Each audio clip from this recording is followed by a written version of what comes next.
Hey there, it's Bailey from Glowforge. Today's live stream is all about printing giant things with Pro Passthrough, the slot on your Glowforge Pro that allows you to use infinitely long materials.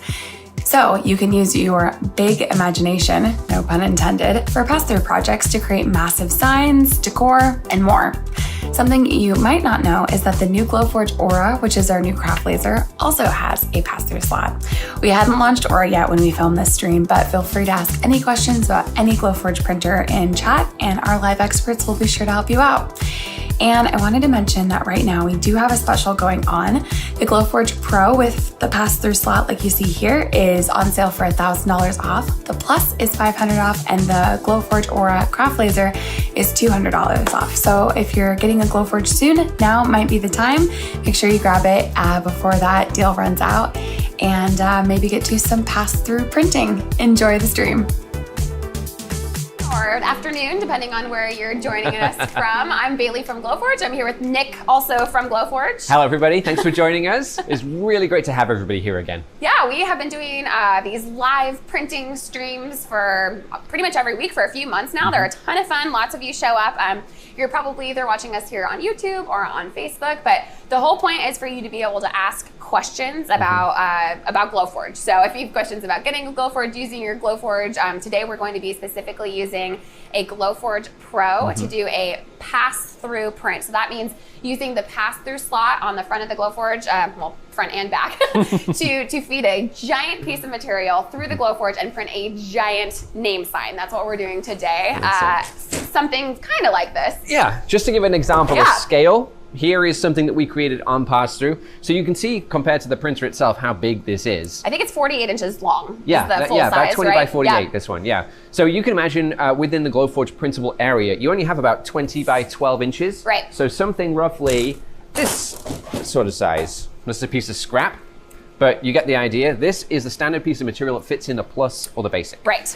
Passthrough allows you to print much, much bigger than that. Yeah, so Passthrough is only available on the Glowforge Pro, which is our premium model. It's also our best-selling model. It, in addition to the Passthrough, so again, the big signs, furniture, art installations, that sort of thing, the Pro also prints faster and can print more continuously in like warmer temperatures than the Plus or Basic. So it's especially popular among folks who are trying to make money by selling things that they make on their Glowforge. But lots of people have the Pro though. Oh yeah, agreed. Yeah, I have one at home. Yeah, I think you had that's one what too. I have, yeah. And I definitely bought mine before I joined Glowforge as a company too, because just the perks there, they seem worth it to me. I don't know what I was going to be doing with my machine in the future. So knowing that if it came to me, if I decided to, I could print furniture or these giant installations or whatever it might be. With the Pro, I can do that. Because unfortunately, with the Basic and the Plus, we can't add that pass-through slot later on. Right, yes, there's no upgrade program to cut a hole through it or something. I mean, don't recommend that. Unfortunately, yeah, don't do that. I'm seeing a couple questions come through. Good morning, Joe in Cleveland. I'd love to hear where you all are from, by the way. We're here in Seattle. And Digital Harumbai is saying, do we have proof grade materials specially for pass-through projects? Yeah, we do. absolutely. Yeah, we're using one today, actually. We got one in the machine, and if I just turn this sign backwards, this is a piece of pass-through proof grade walnut. Cherry? This one's is it walnut, I think. Okay. Yeah. This is the medium plywood. I'm not good at my species identification yet, I guess. A little it's all right. rusty. It's a light walnut. Yeah, it's a light. Yeah, exactly. A So dark cherry. when you bought this from us, the one that we have stuck in here that you can't quite see because it's already through, this would be covered in that masking material, and then it would also have the sticker. So all of our proof grade material, that's the material that we make for Glowforge. They're covered with a sticky, sticker that... A sticky sticker? A sticky sticker. It's a low-tack adhesive, white paper sort of thing over the whole thing, and then a sticker here that tells the Glowforge exactly which settings to use to cut and engrave. So the white low-tack adhesive paper, that protects the material during printing, and the QR code sticker tells the Glowforge how to print it. So that's the benefit of proof-grade materials. We also make them in leathers, hardwoods, plywoods, acrylic, draft board, which is like a prototyping material, and this you get with your Glowforge. Yeah, this is $150 worth of proof grade. Yeah. So for those of you who aren't familiar with the material, who might want to try it out and see if it works for you, we'll send you this with the machine, so you can be up and printing right away. I think within 30 minutes is what typically people do. Speaking of which, we should get going on your print. Let's do that, yeah. It could be a long one, so we wanted to make sure we got printed. We always get chatting and we're like, let's start right away this time. It's too much fun. Okay. If we get carried away, just in the chat, tell us, shut up and carry on. Yeah. So speaking of things to sell, and when we're thinking about people in businesses, right now we're coming up to, well, the holiday and the gift giving season, and signage and decor is such a huge part of that. And so today we're taking one of the most popular things that we see people printing, which is a name sign, something like this. Of course, it doesn't have to be a name, could be absolutely anything. Could be something for your store if you have a physical retail location or a craft fair, anything like that really. But I'm going to show you just very quickly how to turn a font on your computer into something like this that we can print, but we're going to print this on that 4-foot long piece of material. So we're going to make a giant version essentially. And I mean, these name signs are huge for baby showers and weddings and all the things. Yeah, and they are, I mean, they're really cheap to produce. They're pretty quick to print, and you can sell them for a lot of money. So, you know, if you don't believe me, jump on Etsy, have a search for like giant wedding decor and things like that. Hop on there now and see how much because this is going to be, what, nearly 4-foot name sign. I mean, I wonder how much that costs. Let's take a look and see. Giant name sign. Probably should have thought about this in advance. And, no, I like that we're doing it on the fly. Here we go. So $45 for this one right here. $35 for this one right here. Some of those are acrylic. I'm seeing some different materials, some colors. Yeah, his one here has got some, I'm not sure if those paper flowers are included, but that's quite nice. Oh, that's gorgeous. 2 names here for $60 too. You know, a piece of material costs much less than that. So, you know, you set it printing and keep going, and you know, you're just making money while you're watching your favorite show or working on the next design. Another great tip if you want to make sure you're maximizing your profits with a product like this, if you are selling it, is letting it be as customizable as possible for your customer. So let them choose the font, have, you know, 20 to choose from, and let them choose, you know, just exactly how it looks, because the more involved they feel in designing it, the higher value product it is for them. Yeah, that's a great tip. And if you check out #Glowforge on Instagram, so check out the tag, not the account, you'll see so many people. I mean, check out the account too, it's great. But check out the hashtag. Other people's posts about Glowforge, yes, though. That's absolutely. what's up. Yeah. There's, sorry, I'm old now, so social media is hard for me.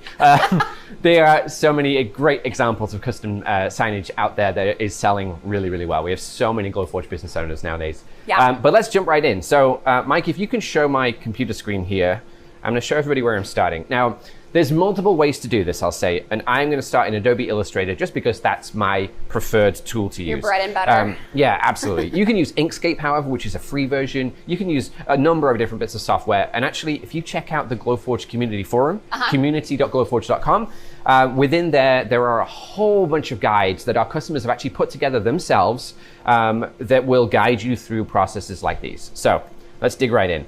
Now, first of all, I have a name here that I just chose, and I've chosen a cursive type font or a handwritten style font to type it in. But just to show you, this is completely editable, so we can change this to whatever we might want.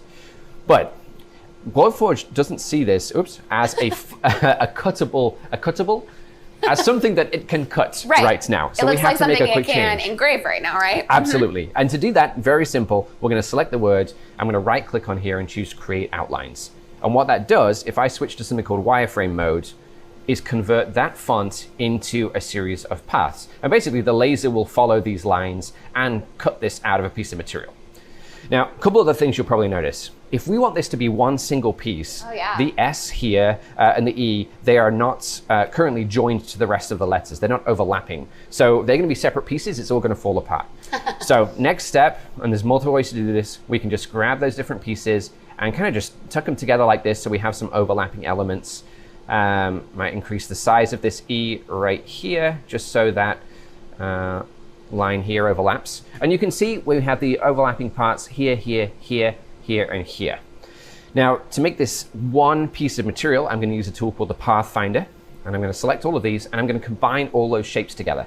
The Pathfinder is this little tool right here. You can find it in Window and Pathfinder.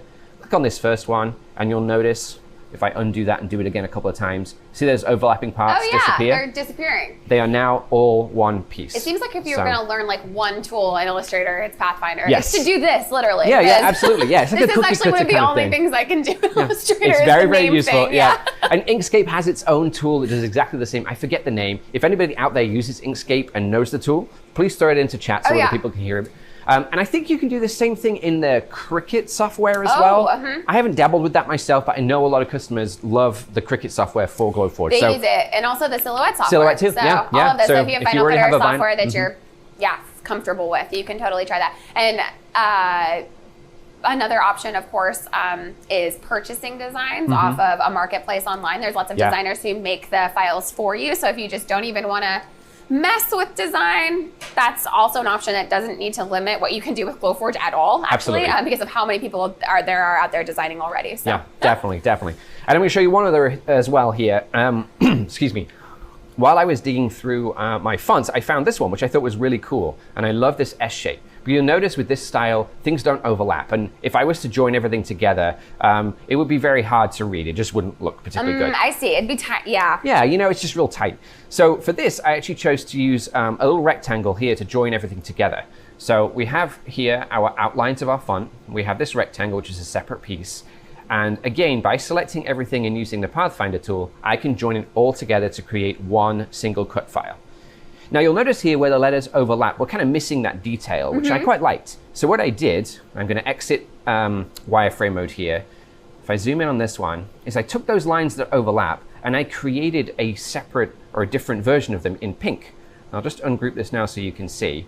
But those lines live separately to the rest of the design, and I can choose to score those lines. So I can basically add in that extra detail right there. I thought that was kind of cool. So I combined both of those together onto a print file right here. Oh, this is so cool. So here we can see our two different options. And of course, you can do absolutely anything. This is just to demonstrate a quick project with Passthrough. And I've developed, developed sounds too fancy. I've set up my canvas here. This canvas is set to 20 inches tall and 48 inches wide. So I'm literally designing full size right now, which is really cool. And I'm going to save that as an SVG or a PDF, and I'm going to go over to my Glowforge software where I have preloaded that design right here. And so now we're going to get into the printing part. Now, like Bailey mentioned, we've got a piece of proof grade material in the back of the machine right here. And I'm just going to grab the handheld, if Mike can switch to that, just so I can show you how I have it set up. Now, might seem a little counterintuitive, but we're actually working from the back towards the front when we're using Passthrough. But you can see that piece of material is going right through the back of the machine. And I'm actually supporting it using this little thing here, which is called a roller stand. Therefore, woodworking. We happen to have them around the office, but you could use a stool and a stack of books. The point is, anything at all. You just want to keep that material pretty flat if you can. It'll just make sliding it through a little bit easier, make your prints a bit more accurate. So just a top tip for you. Keep it flat, keep it straight. Start from the back, working our way through, and you can see the material there is coming in, and it's stopping just before the door, right there. All right, so pop that down. Head back over to my screen, and if Mike can switch back over to that, I'm going to show you the next step. Very easy, 3 dots. Again, this is only on the Pro, so if you have a Plus and a Basic, don't worry if you don't see these, but click on the Pro Pass-Through feature. You'll see how that screen changes. And what that's showing us right now is the first slice of the design that we can make up to this dotted line. So when we press print, we're going to print everything that we see here. The Glowforge cameras are going to take some photos of what we've done. It will ask us to move the material a little bit further, and then it will align the next piece. So, okay, I want to just explain what we're seeing again, because I think it can be kind of hard to grok if you're not standing here. So what you can see right now is a zoomed out view of the Glowforge bed. So what you're seeing is like just a third of this big 4-foot piece, and it's just the part that we're going to print on first. And then the part at the top of the screen, kind of where Nick's mouse is right now, that bit of the design is like sticking out the back of the Glowforge, but won't print until we push it through. So just to kind of explain that, I think it looks a little bit like we're like floating in space or something from that shot. So. I get that. Thanks, Billy. I appreciate that. Yeah. I do think this view actually helps to highlight how much bigger this design is than the Glowforge. So that's pretty neat. But the rest of this is really straightforward. I've got my material set here in the left-hand corner. I have my cut and score settings here, which as I scroll over them, you can see them highlighting the different features. And I'm just going to hit print, and that's it. Woohoo! And really, the thing we have to highlight here is when you're thinking about creating something really big, just draw it really big in your computer, send it to Glowforge, and Glowforge will take care of slicing it up into pieces that it can print for you. It's basically robots doing all of the hard work so you don't have to. All right, so now up on the screen, you can see the Glowforge. It's just measuring exactly the height. This button is now glowing. This is the only button on the Glowforge. Nick just did this all this hard work, but I'm going to push the button. Oh, it's not quite ready. Sorry. Oh, wait, what? That wasn't it? No, not quite. Oh, just kidding. Yeah. Darn. But now it is, though. Now, it wasn't, what was it doing? It was solid instead of flashing. Oh, yeah, that's all. Just Under the kidding. studio lights, it's really hard to see. Top tip with Glowforge, it needs to be blinking before you press it. Here we go. And there we go, we're gonna kick that first print off. Now this first part is gonna be just under 4.5 minutes, I think. And Glowforge is gonna come across and do a bunch of scores first on that surface of the material, and then start cutting all the way through. And it's gonna be going all the way through this piece of medium maple plywood in one pass. It's about 1/8 of an inch thick. It's a good strong material, it's great for this kind of thing. And you can see here, this is actual, like real speed, it's not sped up. And it's going pretty quick. How long for this whole section? This one's gonna be 4 minutes. I love the timer. It's always so nice that it tells you. It's great. I'm just gonna check chat real quick and see if we have any it. questions coming in. If you're thinking about getting a Glowforge or you just got a Glowforge or something, and you wanna sell things this holiday season, I am launching a class. I just sent out invites this morning, so if you're on our email list, maybe you got it.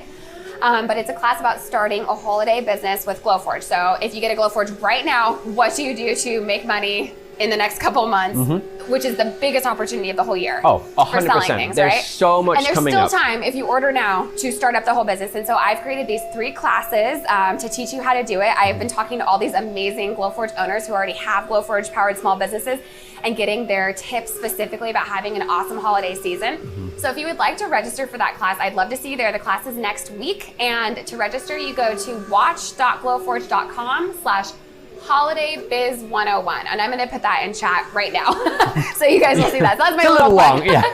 but it's a great class. Yes. I've read through the scripts. The stuff that customers out there have shared with us is so insightful. It's really good. Really great, and it just makes the whole thing seem so accessible as well.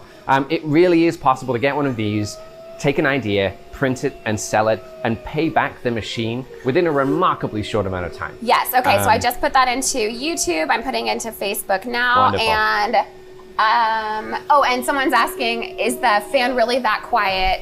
We have it connected to the filter right now. So what you can hear, this is the fan and then the filter we've got over here. That's it. And I'm just switching to the handheld here just so people can see that cutting again. Excuse the big sphere light that you can see reflected in there in Bailey's face. But you can see how much bigger this particular design is than the one, well, actually that's a terrible example because perspective makes the one I showed you earlier much bigger. But anyway, it's printing, it's almost finished, and we'll show you the next step in just a moment. But since someone mentioned filtering, should we talk about that real quick? Yeah, absolutely. So you might have seen this before when Nick was showing the back of the Glowforge for this, but this is the vent hose that we're using. So this we do have connected to an air filter, a Glowforge air filter right now. And it's in front of us, that's why you can't see it. But if you are in a room that has like a window or a door or some way to vent outside, that is what most people do. So the Glowforge comes with this tube like this. It's just a dryer hose, like for your dryer or air conditioner unit or whatever. You can just stick it out the window when you're printing. That's what I do, and that's what a lot of folks do. And then I should not be leaning down on this while you're printing. Oh my goodness! Not a table, Bailey. No. And then if you are in an enclosed room and you need the air filter, we've got one right here. Can you see it under the table here? Yeah. All right, so you can see it's little like a recycling bin or something, and it does have a consumable filter, so cartridges I should say rather. So you will have to replace the cartridge after hours of printing on certain materials, and that'll depend on what you're printing, what materials you're using, how often, how long you're going to go through them. But some people use these just seasonally, like if they don't want to open the window in the winter because it's too cold or too hot in the summer. Or sometimes they'll bring these, if you bring your Glowforge with you to a craft fair, maybe you want one of these at your booth so that you can print things right on the spot. So really nice option for your Glowforge being portable. Perfect. Really easy to use, really small as well. Yeah. All right. Let's put that one back down. We've got 7 seconds left on this first slice right here. Terry's asking if it makes a lot of dust, so she knows where to set it up in her house. No, I would not say dust. I have mine right next to my computer, like where I sit all day at home and work, and unless I'm in here. And no, I haven't noticed that it produces like a lot of dust or anything. I do like sometimes vacuum out around it. I do keep it quite clean because I also take photos of mine a lot. So perhaps I'm keeping mine cleaner than you might. But it's not like sawdust, if that's what you're thinking about. It's when the laser hits the material, it's vaporizing it. It's creating some smoke. And depending on the material, that smoke can leave like a surface coating, if you like, on the inside of the machine. You can kind of see it on the tube right now. Yeah. It's got a bit of. Let me give you a little peek So of that. it's going to get a little dirty looking like that. You can see the tube with some of that on there. But it's, it wipes off super easily. Yeah, just with the little. We have a whole video series about maintenance. Oh, this is neat. Actually, you can see the Glowforge now taking photos of what it is that we have already printed. And just to go back to Passthrough really quick, once Glowforge has printed half of your design or a third, whatever it might be, it's going to take one wide-angle photo to figure out kind of whereabouts everything is, and then it's going to shoot across and take these macro photos of details so it can line up the next piece very, very accularely. And you'll see a flash in just a second, just like that, and that's it. Robots are neat, right? Little paparazzi in there. It's really fun. Vanessa's asking how wide is the sheet currently in the printer. So it's 20 inches wide and 4 feet long. Absolutely. Length could be infinite. I mean, if you could find a piece of wood that is 100 feet long, you could absolutely print on that. But you are limited to that 20-inch width. Someone in our community forum did somehow find a piece of 50-foot wood and did like a huge like sentence or paragraph on it. It was awesome. I still don't know how they did that. Like what? Maybe they did it outside. Can I jump in real quick, Bailey? Of course. Sorry, Mike, if you could just show my screen, I'm going to show everybody what people see next. Now, Glowforge has taken a bunch of photos of our print so far, and it's telling us to shift the material forwards. And this is the next tip that we have for you about Passthrough. That is to pay attention to the instructions that you see on the right, and don't move things until it tells you to. Because we're using cameras to align everything, we want to make sure everything stays nice and still so they can take really accurate photos. But as it says, we're just going to push our material forwards till it comes out the front and then click continue. So I'll do that right now. So Nick is like physically with his arms pushing this through. I know there's sometimes some confusion about how you do this if the machine has wheels and can. Yeah. But no, you just push it through. It's quite easy. Very easy.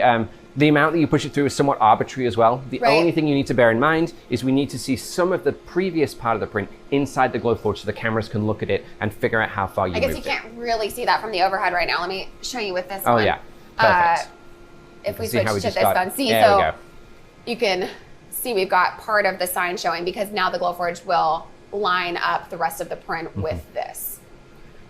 That's it. And so now we just let it do its thing for about 5 minutes or so, take a few photos, and then we'll be ready for our next print. So let's jump on to some more questions. Yes. Do you do Black Friday specials? Wow, that time of year already. That's funny because we were just talking about this with our team yesterday. No, we don't tend to do Black Friday specials. In fact, the price that we have available with this live stream right now with that pass-through fall discount, that's going to be the best price you can get through the end of 2021, as far as I know. And I should know. Yeah, that's true. Yeah, I would say that you were an authority on that. Yes. So we won't have any Black Friday specials. I will say, if you're looking to get a Glowforge to make things for the holidays, the sooner the better. Some years around the holidays we've sold out, or there's been weeks to wait to get one. True. Yeah. So to avoid that, it might be best to move faster than slower. Likewise, if you want to start your own business as well, Black Friday could be a good time for you as a business owner to launch with some specials. And that might sound too soon, and I promise it's not. Like when I've been writing the scripts for these classes, if y'all are just joining, we're running a series of business classes about starting a business with your Glowforge for the holidays next week. And as I've been writing these scripts, I've been doing the math on, if you're going to make this product and it's going to take this many hours and this many dollars per product and stuff, and you could actually pay off your Glowforge in a matter of weeks by printing the things that you need in a matter of weeks. And I have lots of examples of that in the class. But it's not too late. You could get one and still have that business this year. Absolutely. I mean, it's almost in Q4. That's amazing. Yeah. Is it though? I don't know. It's kind of scary, isn't it? How quickly this year has gone. Scary. Terrifying. But to build on Bailey's point there, if you're not sure what you're going to print, or you don't feel like you have skills as a designer to create something like this yourself, don't worry. Like Bailey mentioned, tons of opportunity out there to jump on things like Etsy and find SVGs that you can download. Or we even have the Glowforge catalog, which is an ever-expanding repository of digital designs. They're Glowforge ready. They come with instructions. They're guaranteed to work. And you can print anything that you you can sell anything that you print. Right. So for example, anytime that you're buying someone else's designs, you're just going to need to read the fine print, and we've made sure to make that real clear with the Glowforge designs. They are either, up for commercial printing or not. Which one were you going to show? I was just going to point out the space shuttle, but actually, since this is ready, Mike, if you could just jump over, perfect. We can see the next step. Now, Glowforge has moved the design roughly into position so we can see that it got it right, and it's just asking us if everything looks okay, and it does. So I'm going to press continue. And then Glowforge is essentially going to start the next stage of the print. And this is a cool point, which we should probably get. Let me get this ready. Okay. And depending on where it starts printing. The moment that the lines yeah. It's just kind of neat to see because those lines are, 0.5 millimeter thick. The accuracy that we get with something that's, been manhandled by a human is pretty impressive. Yeah. Anyway, so Bailey, if you want to go ahead, hit that button one more time. Bump it though. Yep. Oh yeah, please don't bump it. For anyone who was here last time we did this, I accidentally bumped this. Halfway through the print. Yeah, It still works though. It still works, yeah. We just realigned everything.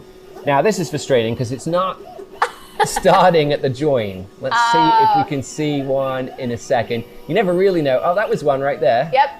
It happened so fast, but you can see this corner right here, how neatly that joined up. So I'll keep this on here while we continue talking, and let's see if we can see the moment when it happens. I think this is going to be one. Okay. Let's see. But I bet you it's too... That spherical light is reflecting off my big head. The lid. It's a normal size head, Bailey. You're okay. Thank you. All right, here we go. You're ready. Watch these two line up. Oh. Boom, look at that. Nice. Wasn't that cool? Yeah. Anyway, maybe no one else thinks that's cool, but my we do. reaction was like 2 seconds behind yours because I'm watching it on the stream. Oh. That's really funny. Excellent. Let's see. I'll be moving shortly. Would it be a good idea to put all the packing back into the Glowforge to move it? What do you suggest? Yes, absolutely. Yeah, definitely. Yeah. The box is pretty big, but please keep it if you can. If you do need to ship it back to us for any reason at all, or if you're moving or transporting it to a local craft fair or something like that, that box has been specifically designed to protect this machine. And there's a number of different things that go in there, bits of foam, these knobs that lock everything into place and keep it really safe. And we ship these things off to FedEx and have them throw it against a wall and drop it off, giant things, just to make sure the packaging works. Nick and I have been lucky enough to see some of these packaging drop tests. It's terrifying.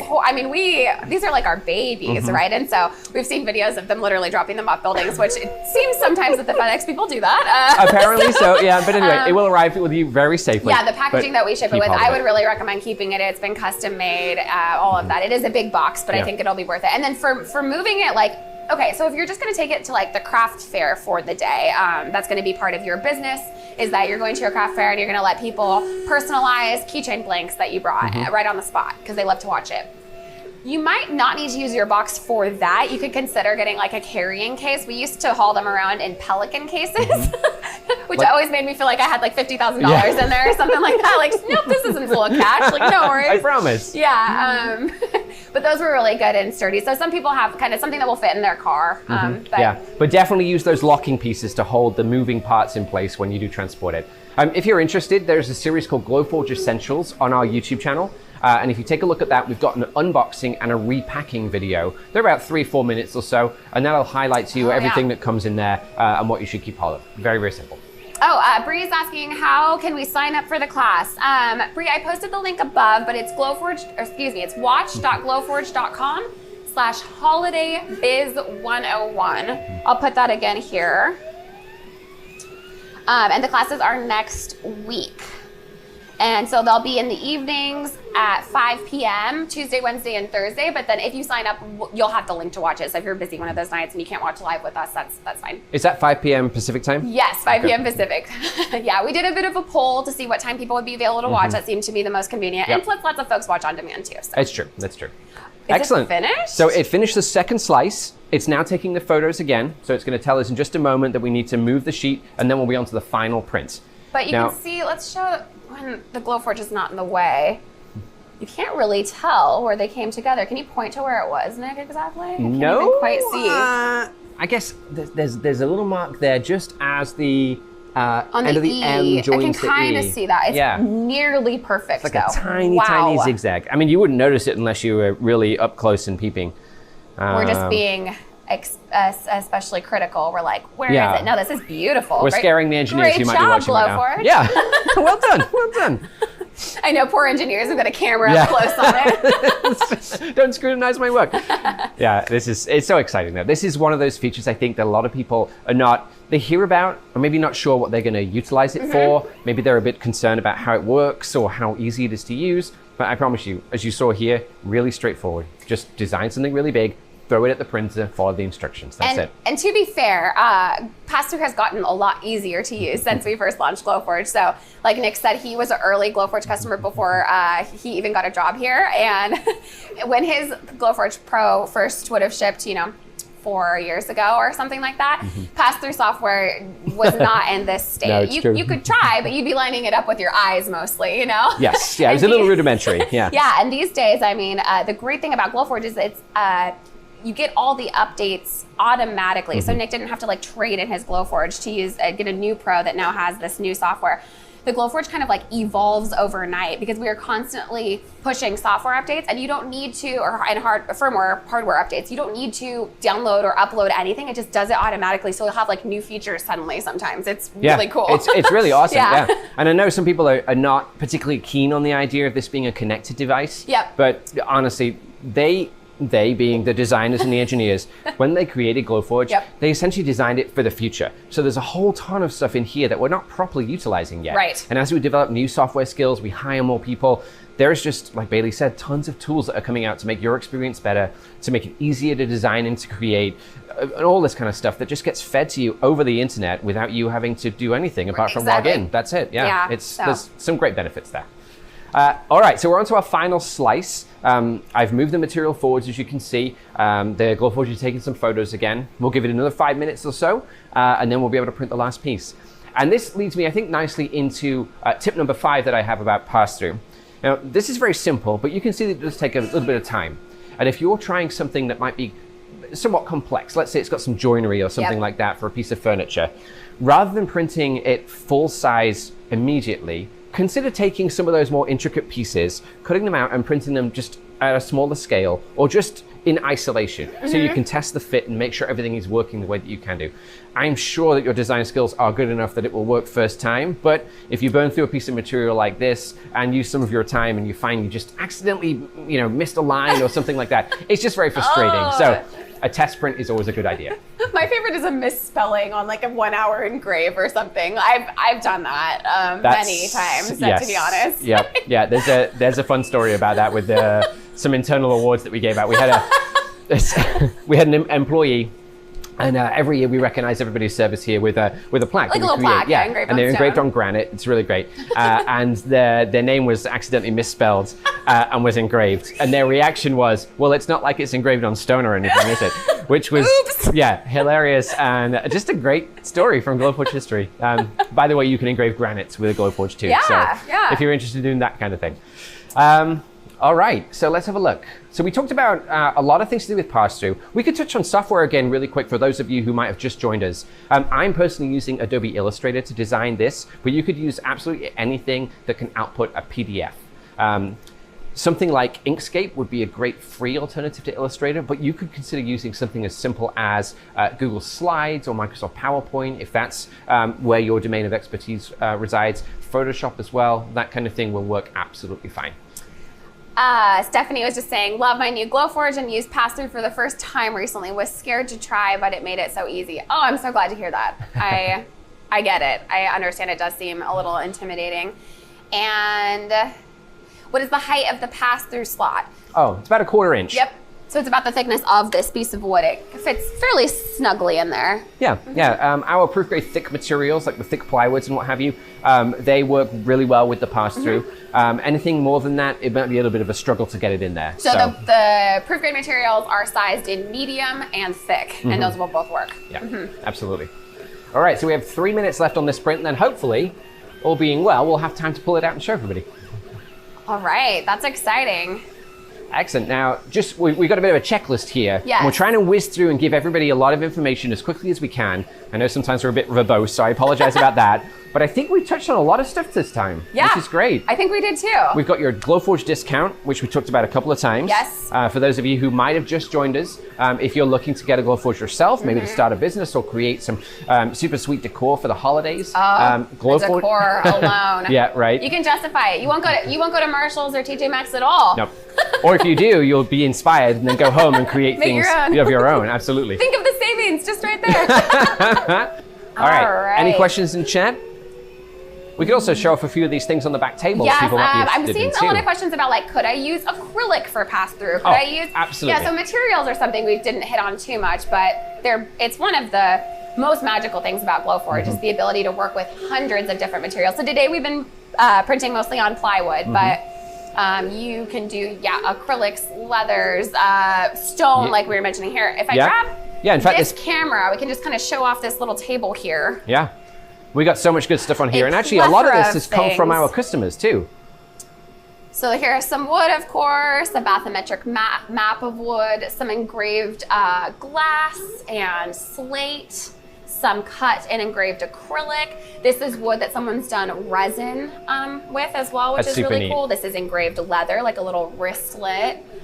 Here's a photo engrave on wood, and you could do a photo engrave on any of these materials, maybe with the exception of, you could do glass. You just might need to pick a particular photo to get that great definition that you want. This though is, I mean, just a stock photo, and we just printed it right on a piece of plywood, and it looks incredible. Like imagine doing that with wedding photos or anything. Absolutely, yeah. Here we've got some of that stone we talked about. This is just a nice this is pretty smooth cool actually. slate. This is a piece of slate. You can imagine going to your local tilery, finding some slate tiles for a kitchen, or maybe even a slate tile for a roof. And this is thin enough that it could go through the pass-through. So if you found a really big piece of this, you could create a giant, super cool and intricate serving platter using that same pass-through feature that we just did. This is interesting too.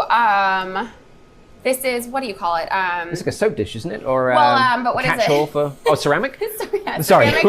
Not what is it? Sorry, it's a little Bailey. dish that says engaged on it. No, it's ceramic, and then we've engraved away the glaze. Yeah. So that's another really pretty cool technique you could do with engraved tiles. I've seen a lot of people with this actually. They engrave away the glaze and then they use a marker pen and color in the exposed ceramic because it absorbs the ink. So you could actually change the color of this. Right now it's just the natural color, White but or whatever, you could but you could use a Sharpie or something like that and turn that black. Oh, I or you haven't could seen use that. a color. Yeah, It's really smart. neat. Yeah, if you start to get creative with going into a hardware store and looking at all the materials in there, you could do some amazing home decor, home improvement sort of stuff. In fact, Melissa, who is our on our sales team, she's one of our education experts too. She just showed me a friend who's selling their home, and she helped them make a backsplash for their kitchen oven on Glowforge, and it's wood, it's cherry, it's incredible. That's super cool. Now I'm pulling this print out here to show everybody. We've got the two different designs that we did right here. Now, I printed these this size just to try and get them finished during this stream. Yeah, they could have been another... Oh dear. Did you just lose your mic? Yep. I think it's still on. I don't know. Hopefully you can hear me. Can we hear Nick? Talk really close to my mic. But you can imagine if we took this same sheet of material, if I just stand it up for a second there, like we could double the size of these and we could print them even bigger than we already have them right now. Almost double, exactly. I think almost exactly fit. Absolutely, yeah. But you see, very clever simple. This was with the thin font. It's so cool. And you could, you could then take the same design, just print the letters out of acrylic, like we just talked about before, stick them on the top, start creating some layers in here as well. Same with the rocket. Like there's so much that you can do using those same design pieces. Can we not hear Nick? Is that what you're good? We're good, okay. Oh, and showing the score up close. Yeah. Let me move this out the way. That's a great technique with scoring, which is kind of like engraving. It's like drawing with a pen, if you like, on the surface. And what it's done is just cut through the masking tape that's on here. So let's say we were going to paint this. What we could do, if I can get in here with my finger, is peel just that peel bit. off just this bit, and then use that masking tape literally like masking tape. So you could apply some paint to the surface of this. It would only go in these exposed areas where the wood is, peel the rest of it off, and you have a perfectly painted rocket ship. Yeah, and then adding those acrylic letters on top or whatever is a really great way to take the sign kind of from 2D feeling almost to 3D feeling. That's another thing that is really on trend and customers will pay a lot more for, because it's something that you can't achieve with like a vinyl cutter. You need a machine that you can cut through thick dimensional material like wood or acrylic to create kind of those pop out sign effects, which, man, I've seen some awesome ones of those. The one that we did featuring Marissa for in the catalog that you did last time for Passthrough. Oh, the some mandala is a good example of that. Not a name sign, but like a layered, textured art piece using Passthrough. Actually, it was designed not for Passthrough, and we just blew it up into something huge. Which another great feature of the Glowforge. If you have a design you love, you can make it whatever size you like. Yeah. Well, Shanna says the new Glowforge comes in the next week or two, so excited. Excellent. And a couple people are telling me they've signed up for my classes. Thank you. Well, I guess we're going to wrap up. So just really quickly, for those of you joining us at the end, we just did a pass-through print on Glowforge Pro. It's the only Glowforge that does have that pass-through slot. That means we were able to use giant material in this Glowforge. And last but not least, if you do want to spin up a Glowforge holiday business, it's not too late, and I'm teaching a class to teach you exactly how to do it. It's next week. It's Tuesday, Wednesday, and Thursday night. 3 little classes. It's going to be really fun. So if you want to sign up for that, it's watch.glowforge.com/holidaybiz101, and I'll put this in chat as well, so you all see that. But I'd love to see you there. Sign up. It's free. Make money this holiday season. Oh yeah, absolutely. You absolutely can do it. And I will say, like, Bailey's spent a lot of time interviewing Glowforge business owners. So this is all advice that's coming from real people with real businesses who've actually achieved the things that we're going to share with you. Yeah, it's such good stories. It's very doable. Too. Yeah, it really is. Yeah, I was really pleased. Like, I'd written, a lot of the script, and then needed to put the wisdom in there, and it came to life with these people's stories. It's just beautiful. Like, it's awesome. almost too good to believe, but I promise you, they're real people that really do exist. I know sometimes it sounds like snake oil. Or really convincing actors. Also that too. Yeah, but you can do it. If you're interested, take the plunge. All right. Well, this was awesome. Thanks so much for joining us again for Passthrough. Happy Tuesday, and we'll see you soon. Absolutely. Thanks for joining Bye, everybody. everyone. Bye-bye.